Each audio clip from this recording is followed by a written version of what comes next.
I'm Susan Rath. I'm the producer of the Noose. I do have a co-producer, Ads Hunter, and he can't be here today, but just imagine that I'm answering for him also. Phillip Middleton. I wrote the script and directed the film. The Noose is a short film that, in a nutshell, it's just about a guy, everyday guy, who tries to talk himself out of suicide. I actually met Phil in the bar that he works in Glebe when we were having a wrap party for a short film which I wrote and produced last year. It was called Fairy Fort. It's now going to be called Jimbra, so that should hopefully be coming out soon also. And it turned out we shared the DOP who had shot Fairy Fort was a friend of Phil's, and we got chatting about that, and he said he had this short and he was looking for a producer, and that was that.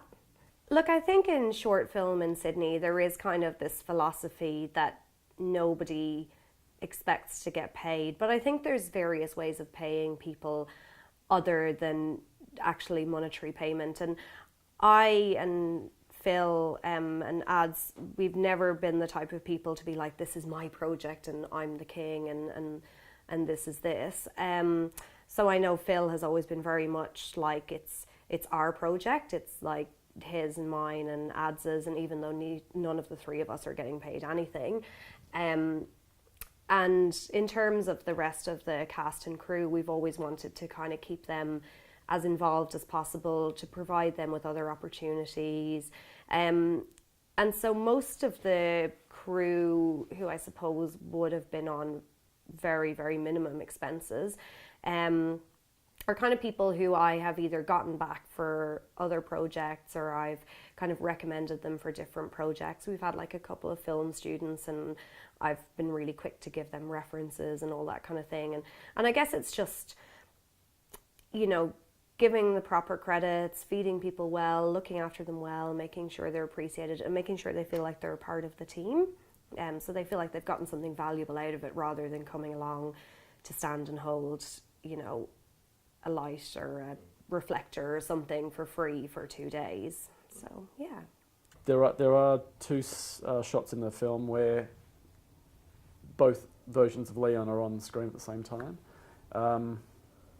And that was a lot of sort of fiddling around in the edit to make it sort of match. But we had plenty of room to move and plenty of material to sort of play with. So an excellent continuity.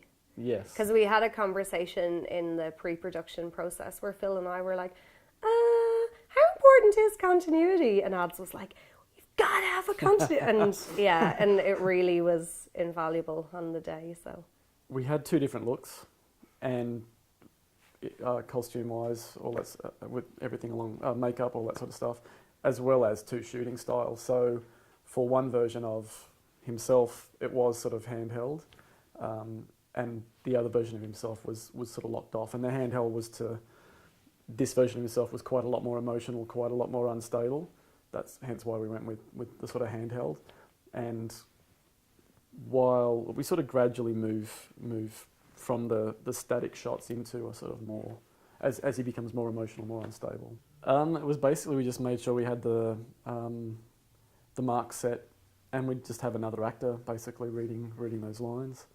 The guy we had, we wanted someone fairly similar sort of body shape and height, just so that, in some shots we've got that sort of second actor standing just in front of the camera so we can see a shoulder and things like that. So we didn't want him being of completely different sort of shape and size to Leon. And that sort of helped as well with eye lines and things like that. But it was just, so Leon was actually playing to someone, just not himself as is in the final film. But again, Leon just showed up, bang, hit his marks. It was, I felt pretty blessed as a director. I think one of the challenges of the film was that Leon's performances were so great and it was so easy to get caught up in it that at times we had our assistant director, Lauren, kind of going, Phil, do you want to cut there? Yeah. And there was times when I was looking at the screen as well, and I was just like, wow, this is happening, you know. So that's probably a good.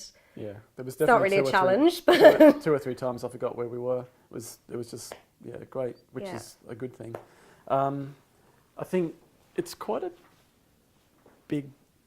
I mean, we had one location, one act. Well, we had a sort of a car shoot as well, which that was in itself was a little bit of a challenge. We had a small car with an Ari Alexa, Leon, myself, Steve, camera assist, and Sam.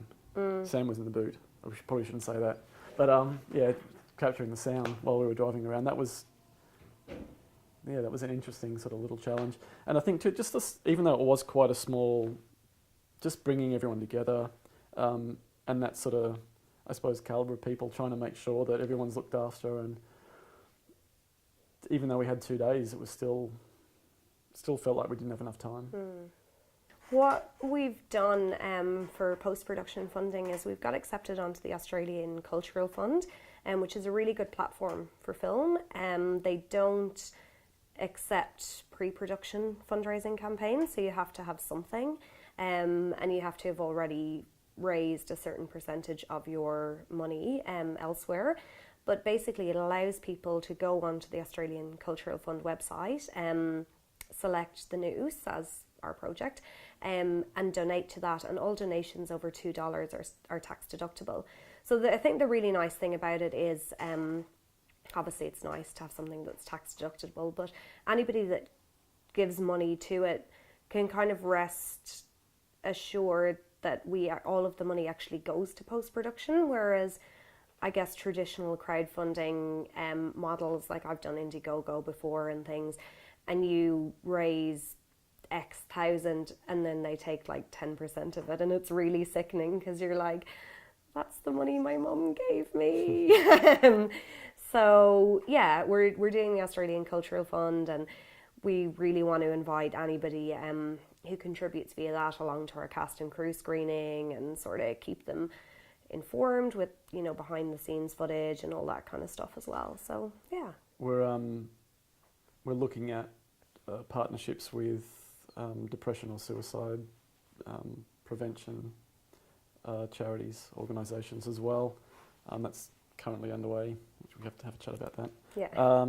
And just again to a couple of local businesses that are sort of looking, I suppose, to come in and support us because they believe in the project and they can see what we're trying to do is a little bit different and break down the stigma, I suppose, around suicide, and maybe just again give people a different perspective, which I mean it's a delicate thing, but I mean I haven't personally known I haven't had any friends or family take their own lives, but a lot of my friends have, and just seeing that confusion and the hurt, and I mean there's no closure there,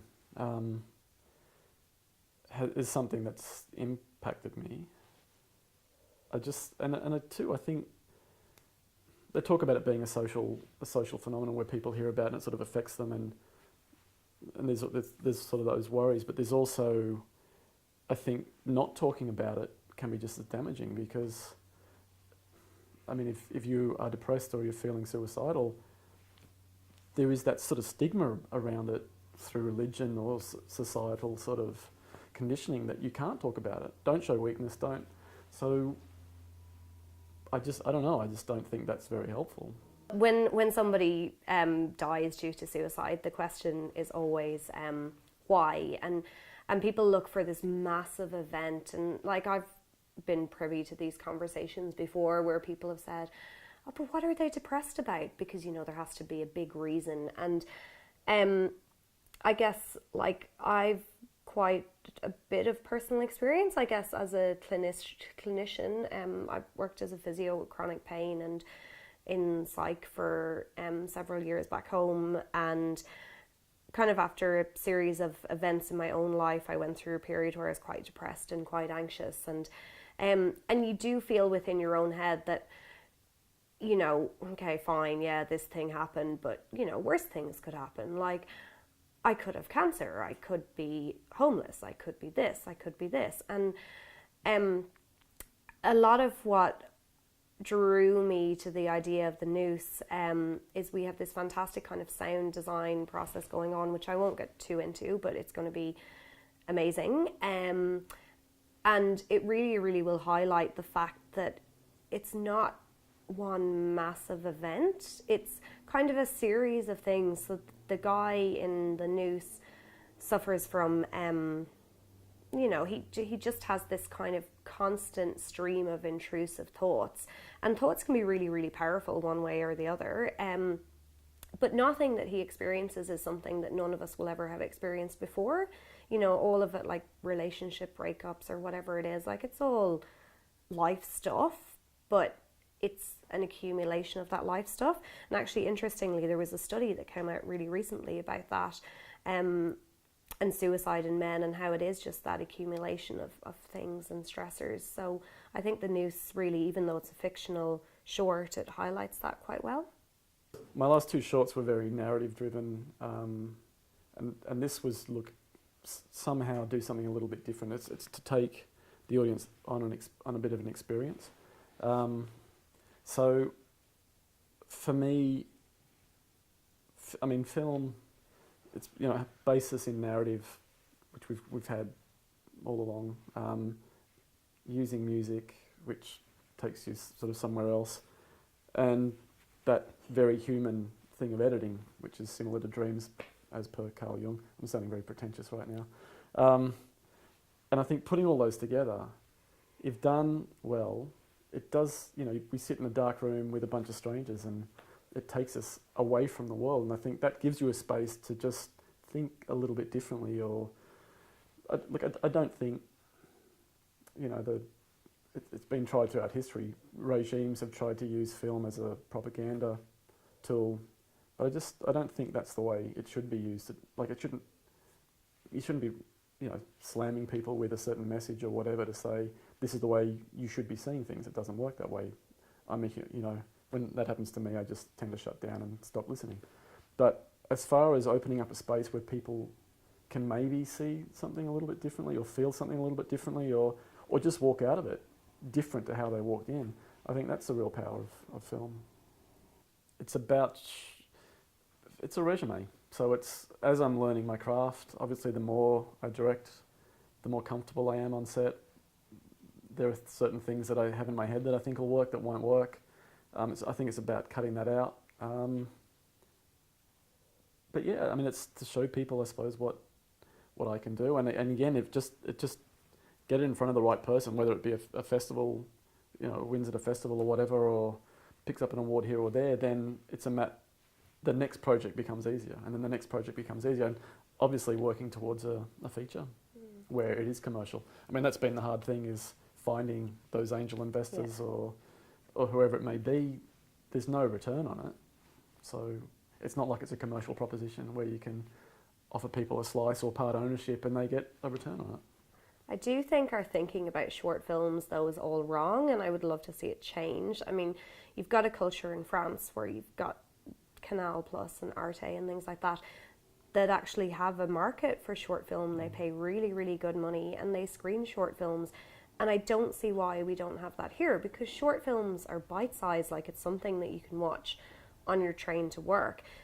And the thing is, people are all web series now. If you make a collection of short films with the same theme, that's a web series.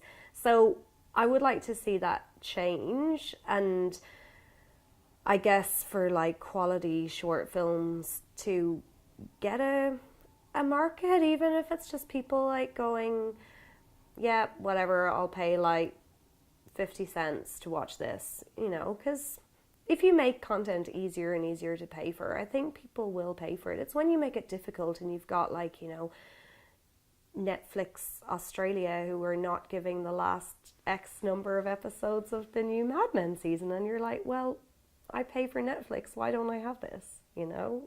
That's when it gets hard for people. And I think too, coming back to shorts, similar. I mean, there are. I still have another two or three shorts that I want to make. I don't see them as being a feature or anything. And even if, you know, I'm lucky enough to make a feature one day, I still would like to make those short films as short films. It's just, I think it's just that story. It is. It's the same as I suppose a short story. You know, you're writing a novel. You work up to it. I have friends who write, and one in particular has spent a number of years writing short stories, and now has a couple of novels out. So it's part of that. I think getting lost. I have one point. I was lucky enough to speak to Bruce Beresford a couple of years ago, and I was just picking his brain about directing features, and I sort of said to him, you know, what's the difference between a short and a feature? And he said, nothing. It's just more time, more days. You still rock up, you still need to do all the preparation for whatever you're shooting that day. It's just there's more of it. So I don't think it's a bad thing. I mean, directing is directing. Just direct.